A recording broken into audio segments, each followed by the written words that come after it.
Hi everyone, welcome back to Remote Instruction with Mr. Sands. Uh, Yesterday we talked about how to set up a canvas element in HTML and how to draw simple rectangles on the page. Today we're just going to very briefly touch on how to draw lines. All right, you'll see if I hop into the uh, Replit assignment for today.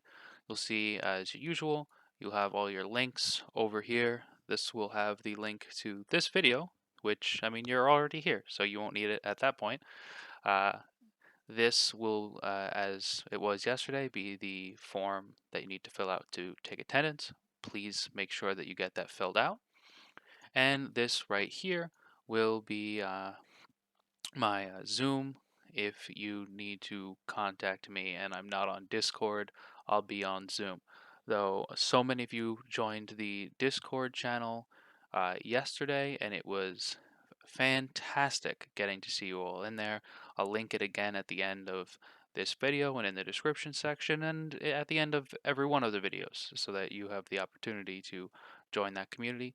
Please do. I have so many people in there and it's such an easy way for me to communicate with you throughout this remote learning process that we're going through. So get on Discord, yay! Um, and thank you to those of you that did. Okay, with all that out of the way, let's just kick this off to the side and let's take a look at what we have already in here for you.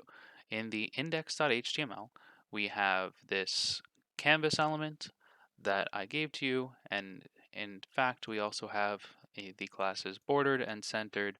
Again, I've written these for you in the index.css already, so you don't have to worry about HTML or CSS today. We're going to be focusing mainly on the JavaScript. All right, so this element, as you see it right now, sometimes it doesn't pop up in the result, you just have to move the window. It should just be a bordered element, which is our canvas element at the moment. All right, and so now let's just hop into the index.js. And what I'd really quickly like to do is first, let's get our canvas element. So I'll say var c1 is equal to document dot get element by ID c1. I'd also like to start a function called draw, where I'd actually draw my element and then call my draw function. All right, and that way we get to see live what we're doing. All right, this draw function is where we're going to do most of our work. Pardon me. Okay, inside this draw function, what we're going to do is create a variable for the context. I'll just shorten that to ctx and set that equal to c1 dot get context 2D. Now, I was looking at a lot of your submissions yesterday. I cannot stress enough how critically important it is that you're using lower camel case. Some of you guys wrote get context, but here you would put a lowercase c.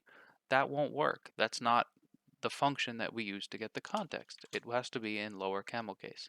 All right, and again, lower camel case looks like this. Lower camel case, where the first word has all letters lowercase, and every other word in that function name or that variable name has the first letter capitalized. So it looks like a camel. All right. So we get this context so that we can actually draw on our canvas. Also, just like we did yesterday, I'm going to set the fill and stroke style to our context. In this particular lesson, we'll be looking at both, so it's important to have them. So I'm going to say ctx dot fill style. Again, make sure that this S is capitalized. I'm going to set that equal to, let's make the fill style red. Why not? Just like yesterday. And then I'm going to say ctx dot stroke style. Again, oh, Y before L. Again, make sure that that S is capitalized. And I'm going to set that equal to blue. Please also make sure that you are very careful with your RGB colors. I also noticed yesterday some people put 5 digits or 7 digits instead of the 6 digits you need for a hex color. All right, so now that we have this, we want to use the canvas coordinate system to draw lines. All right, well, in order to do that, we need to understand how the canvas coordinate system works. Now, I spoke about this in the last lesson, but as a refresher, canvas works like a Cartesian coordinate graph, except the origin of that graph, instead of being in the center like you're used to, is up at that top left. And just a slight difference from the norm, as you move right across the canvas, your x increases, and as you move down across the canvas, your y increases. All right. So to the right and down is how you get x and y to increase. All right. So let's use that information to start drawing lines. So how do we draw lines? Well, first thing you need to do, and here I'll just put that as a comment. All right. And then we'll just do it. All right. So to draw a line in Canvas, you should first create a path. Within this path, use the move to xy function to move your canvas to the first endpoint of a line segment, then use the line to xy, and again move to and line to are lower camel case, function to trace a line to the next endpoint of the line segment. From there, you may continue the line segment chain by using more line to functions. All right, so let's do now. All right, so the first thing we should do is to create a path, and you do that by writing two functions. All right, the first function is ctx.beginPath. Like everything else, this is lower camel case, and to end your path, it's actually just close path. So begin path and close path. All right, these should wrap our line. All right, in between these two functions is where we actually use our move to and our line to functions. So the first one I'm going to do is the move to, and I'm going to put my context at 100 and 0, and I'll explain while I do this once we actually have our line drawn. All right, then I'm going to say ctx dot line to, and I'm going to make this one at 200, 100. All right, now for all intents and purposes, this has a line drawn.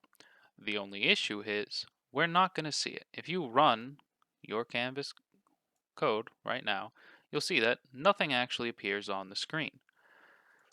And that's because we actually have to, now that we have a path, we have to determine whether we want to stroke it, where we draw lines throughout the path. If we want to fill it, where we take a closed path and just fill in whatever parts of it we can, or both. We can do both. So in this case, you actually have to state, I want to do ctx.stroke. This is a function, so it should end end in a pair of parentheses. It's a function call that we're using. And now if I run this, you should see that I have this blue line here. All right, well now let's discuss why this blue line appears here. And the first thing I need to get across to you is, well, the exact shape of our canvas. Our canvas is a square, and it's defined by this width and height property that we have here, where the width is 200 pixels and the height is 200 pixels. And the coordinate system here, actually the units, is pixels. Super convenient.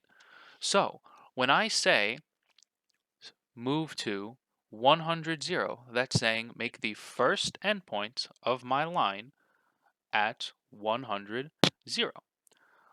Well, since x increases as you go to the right and 0, 0 starts in this top corner, if I'm saying x is 100 and y is 0, well that means I have to move over 100 units, which will be halfway through this 200 pixel canvas, and then go down 0 units, so I stay at the top. That's why that first endpoint is here. Then here with the line to, that means put my next endpoint in this line segment chain at 200, 100.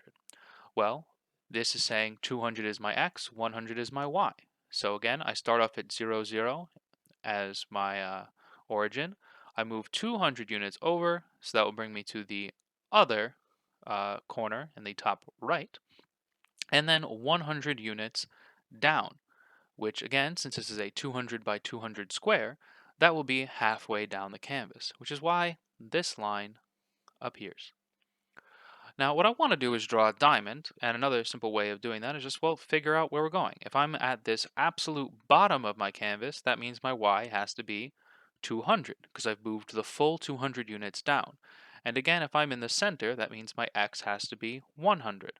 So, after this line 2 that we have, what I can do is I can simply say, put another line, ctx.line2, and this time I'm going to do it at 100, 200, where my x is 100, so halfway through, and my y is 200. If I run this now, you should see that not only do I have this line segment, but from this endpoint, I go to this new endpoint at 100, 200. Okay, now I have that shape. And you'll see, wait a minute, Mr. Sands, this new line appears. Why is that there? Well, that's because we closed our path. And this is actually an optional thing to do. You can continue beginning paths and you don't actually ever have to close them. But this is good if you want to create a figure that you can fill in. And we're going to be filling this in later. So we're going to want to close our path. But you see, if I just comment that out, that line goes away because it doesn't need to close our path. But I want that there, so let's keep that.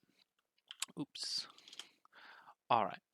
Now I want to draw my next line segment to this corner over here. Well, we start off at 0, 0. We don't want to move to the right at all, so x will stay 0.